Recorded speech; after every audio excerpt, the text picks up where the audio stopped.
there everyone, welcome up to the Loft to Wear yard, and I want to do a quick update video. I haven't really done one of these for a little while, and I think it's important to. I've been doing so many reviews of products recently. I've started being sent quite a few bits and pieces, and I think it's really important to be able to show these to you as fellow modelers to really give you an idea of some of the products that are out there on the market. Some of which you may have already seen, others you may not be aware of. But on to what's changed on the model. I've been putting more and more figures up here. It's some kind of military establishment, I haven't really decided what, but they're all RAF and Royal Navy personnel. So make of that what you will. I don't know, maybe it's some kind of college where they all go to and learn something. I don't know. Don't know whether there'd be an establishment where RAF and Royal Navy would kind of mix like that. I don't know, maybe it's a serviceman social club or something. I don't know, but anyway, it's always nice to see things quite well populated. I'm very painfully aware that there's not that many other people on the rest of the layout, so it's nice to have an area there that's really full of people. I still haven't wired in lights to that building, but yeah, it's on the list, so it will get done at some point. In terms of everywhere else, pretty much finished this area. I'm not sure, I can't remember whether I've shown the embankment that I did on this side. It's very difficult to show, it's not an angle that really lends itself, but you can see there I've made scenic all of that area there. Now I do have some ratio fencing. It's the concrete sort of prefab panel and post fencing, and that's going to be built up and will run along the edge. So just along the edge of this pavement, there's bits of grass appearing. I've had my little nephews round, and they love coming here and visiting, but I keep telling them, don't run the cars on the grass, because A, it's not real grass, B, they're not real toy cars, they're actually models, but you know, how many times can you tell a 6-year-old? Or they're just having fun. But it does mean that the grass is getting a very intensive workout. I'm going to need to touch it up in a few places. What else have I been up to? Well, I have DCC fitted an awful lot of locomotives. I bought a job lot of, I think I bought about 30 DCC chips, including a number of sound chips as well. I'm really keen on the Hornbeat TTS chips, it has to be said. I think they're amazing value for money, and that's, you know, Hornbeat haven't sent me any for review. This is purely based on what I've personally bought and spent my own money on. So, you know, you can take that all the way to the bank. Now, I'm turning a light on down here. There's not an area of the model railway which I would normally be showing, but oh well, look, there's lots and lots of trains.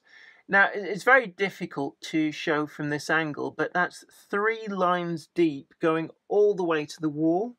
There are more sidings in front, so you can see some evidence of that, and you can see where the tracks got up to there. So all the points are in, and there's enough points, all motorised, all wired up, to be able to get 9 parallel tracks. Obviously the ones at the back are longest, but I envisage maybe 70 to 75 Bachmann or Hornby style Mark 1s will be able to be fitted down there, and it is principally going to be for coaching stock at that end.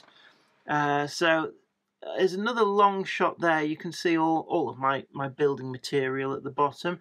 The trusty computer that I use up here, and it's very difficult to really show. I'm going to try and get round and show some of the rest of it. Let me just bring this light down so you can see there. What I've actually done is that the 5th siding from what was the original fiddle yard, I've taken the end off it, and then in turn what I've done then is I've added a curve round, added an extra bit of board, and then straight into like a ladder of points. You can see there all of the coach and stuff. The BR blue grey at the back there, I think there's about 12, maybe even 13 in the rake. that's sat on that back siding. So that is an awful lot of stuff. You can also see the rat's nest of wires. It looks like they're all tangled in with the coaches, but actually all the wires are this side of the tracks. So I've never been able to do neat wiring. So don't tell me about, oh, it's really easy, you do this, you do that. They're just, simple steps. I know the theory. It just never really works in practice for me.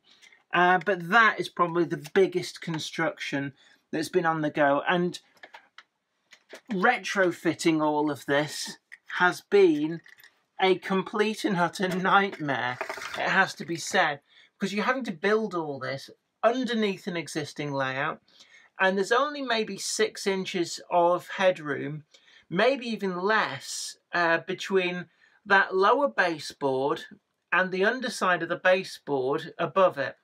And that means that you're having to use some very, very tricky techniques to be able to even just pin the track down. Believe me, that has taken 3 days straight of hard work to cut all the wood, fasten it all in, and get the track down. Now, I've salvaged an awful lot more track from the shed. The cheapskate that I am is actually, I don't want to buy any more track if I can help it. So stuff that came from the Garden Railway and also from Trinity Road, I've carefully lifted.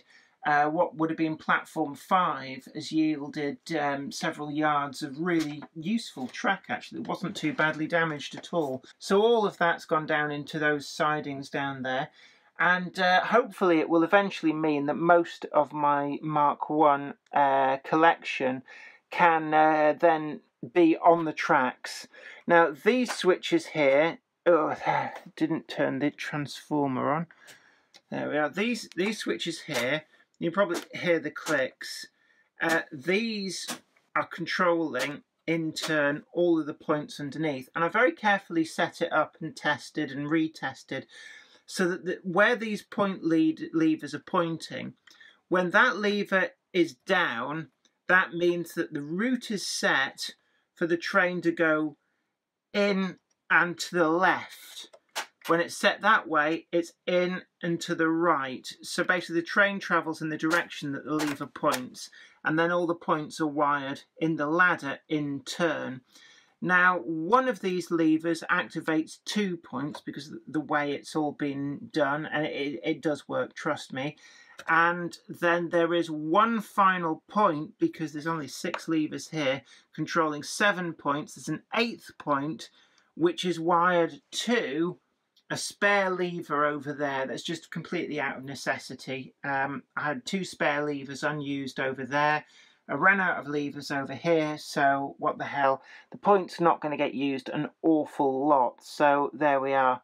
I've also, you can see, got this other console. These were salvaged from a layout that had to be broken up, and I actually think these are a great product. They're very expensive, but these are the Pico switches and the switch consoles, and they're a really good product. If you see them secondhand, and I have bought some secondhand for, I think I paid £1 for 12 switches in 2 switch consoles. If you see them like in scrap boxes or in the rummage stalls at exhibitions, grab them at that sort of price because they're well worth it. They're a good positive action, and they're actually a really good product from Pico. And it's not just these passing contact switches that they do. These green ones are on switches, so that means that these are, I've got these wired into colour light signals. So they're either red or green. These blue ones are on-off switches. You could either use them as isolating switches, or in my case, I'm using them to be able to turn on and off lighting in buildings. So at the moment, only one of them is wired up, and it does mean that, let's just turn it on. The haunted house, basically the Bates Motel, is up and running. You can probably just about see it in the corner there. It's not the brightest of things, but that switch allows that to be powered up. I do need to wire up these buildings with lights. I think that in that corner, because it's a bit gloomy over there, they would very much benefit from lighting. I think it would show it off to the max. I'm also partway through trying to wire up the lights that were pre-wired in that building, and they will eventually come back and be wired to another one of these switches. So I'll just turn the haunted house off, and you can see this switch is wired up to that colour aspect signal. So you can see there red, green, and that's actually an old Hornby 00 signal. And don't worry, it was scrapped. The base was broken off, and I've resurrected that. It's had it repainted as well because it was chipped to beyond belief. But again, if you see the Hornby 00 colour aspect signals second hand really, really cheap, grab them because they are actually really good signals. Now that is working on the original grain of wheat bulbs that it would have originally had. Quite often you find that these are burnt out because people run them on the full 12 volts and they get very, very hot. So I've got it wired to the redundant track 1, and I turn the voltage down to about half, so they're running on 6 volts. And then obviously when I'm not really interested in running trains, I can turn them off as well. And it's just a really good way of preserving the life of those grain of wheat bulbs. I believe you can get little LEDs to replace them with, but haven't really got to that stage yet. I'm going to look out for some more because I think that actually it'd be really nice to have a few more over in this area. And I do have 2 spare switches to be able to wire them back to, so I will be making the most of that. Other things that I've been up to, well, this little concrete southern style plate layers hut has been very carefully trimmed. Well, it's been built, it's a ratio kit, again another good ratio kit. It's been trimmed so it slots straight over the point motor, and if you remember, what I actually had there was a surface mounted Peco PL10 motor on a PL12 surface adapter, simply because the cross member just fell completely underneath there. There was no other way of doing it. But that plate layers hut now means that I don't have to look at a PL10 point motor every time I look over in that area. You've probably seen the video with the water, so this area here with the bridges is all complete. I do need to build the bridge that goes across here. I've got a Wills Varigirder kit. Again, another good kit from Wills. Just because I ragged on them for the two-road engine shed doesn't mean that all Wills products are bad. They've got some really good products. So the Varigirder kit, I'm going to build up a girder to go across there. That will form the bridge. I will be putting a pillar in the middle, which will help hide the cables that come up to the monitor. Now again, I can't remember whether I talked a little bit about the shelf. You know, sometimes it's the little things, and I've put a shelf up, which is, it's actually the piece of baseboard, would you believe it, that Bolton East Junction sat on, and in turn it used to be part of my father's Hornby 00 layout. So salvaged, cleaned up from the shed. It's just gone in pretty much as is. I've put in a couple of supports underneath to be able to take the brackets, and that has provided a home for all of these are DCC fitted. So it's provided a home for some of my locomotives to allow them to be easily accessed. And then finally, courtesy of Les Cliff, you'll have seen him on one of my Monday live streams, the Jenny Monday Club. Don't forget to tune into that, 7 PM British summertime at the moment, which is GMT +1. He kindly gave me the frame there that the LP cover is in. Now don't worry, the LP is not in there, so it won't warp in any warm weather. But that is an original first edition of Blur's Modern Life is Rubbish. I know that they subsequently re-released it for the hipsters who are getting into vinyl, and it came out as a double LP, maybe even a gatefold.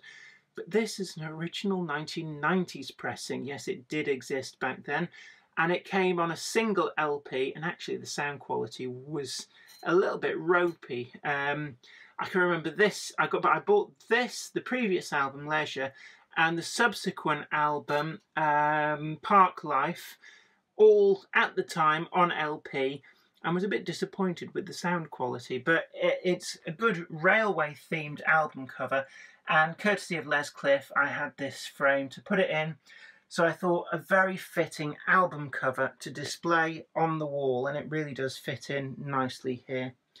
So there we have it. Oh, one final thing before I go. I've also fitted these electrics to the purlins, so you can see the cable up there, bish bash bosh, down there, and then it's wired in to one of the plugs down there so I can switch it on and off. And this will be for a series of additional spotlights. There's one plugged in at the moment. I need another one over in that corner to light up that area. So you can see there, it does light up this area a lot nicer. I'm going to also have one over here, maybe a couple there, and that should improve the lighting for when trains are running no end. And it also means that I don't have to have all of these on all the time, because they do generate quite a bit of heat. So that's where we're up to. I hope you appreciate this update video here on Weir Yard. This is me, Jenny Kirk, saying thanks very much for watching this video. It's been really good to have your company. And until next time, this is me, Jenny Kirk, saying you take really good care of yourself. Don't forget to like this video, share it too, and also you can support the channel if you so wish over on Patreon. Go and check that out. And supporting me on Patreon does help me make the videos that you love to watch. But until next time, you take really good care of yourself. This is me, Jenny Kirk, saying bye for now.